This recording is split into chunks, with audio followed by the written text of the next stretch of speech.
বিশ্বকাপের প্রথম ম্যাচে চ্যাম্পিয়ন অস্ট্রেলিয়ার শেষ মুহূর্তে নাটকীয় হার। রান বন্যায় ওয়েস্ট ইন্ডিজ কি খেলা দেখাইলো, বিস্তারিত জানতে ভিডিওটি না টেনে সম্পূর্ণ দেখার অনুরোধ রইল। বিশ্বকাপের প্রস্তুতি ম্যাচ, মুখোমুখি দুই শক্তিশালী ওয়েস্ট ইন্ডিজ ও অস্ট্রেলিয়া। যেখানে আগে ব্যাটিং করতে নামে ক্যারিবীয়রা, শুরুতে ব্যাটিং করতে নেমে যেন ক্যারিবীয়দের ব্যাটিং ঝড়। জনসন সার 40, নিকোলাস পোরান আরও বিধ্বংসী রূপ ধরলেন। 25 বলে 75 রানের দুর্দান্ত ইনিংস খেলেন। অধিনায়ক পাওয়েল ছিলেন 25 বলে 52 রানের ইনিংস, যার ফলে অস্ট্রেলিয়াকে 258 রানের মহা লক্ষ্য ছুড়ে দেয় তারা।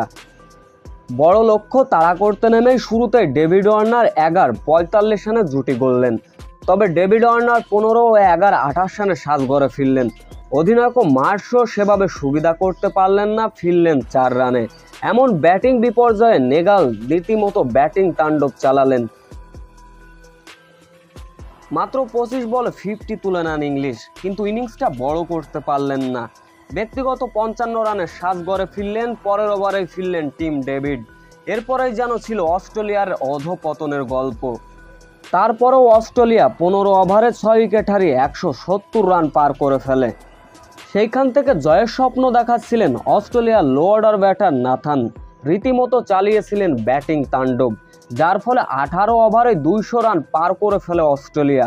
শেষ 12 বলে অস্ট্রেলিয়ার জয়ের জন্য প্রয়োজন ছিল 56 রান, কিন্তু নাথান ব্যাটিং তাণ্ডব চালালেও শেষ মুহূর্তে ওয়েস্ট ইন্ডিজের কাছে হারে অস্ট্রেলিয়া।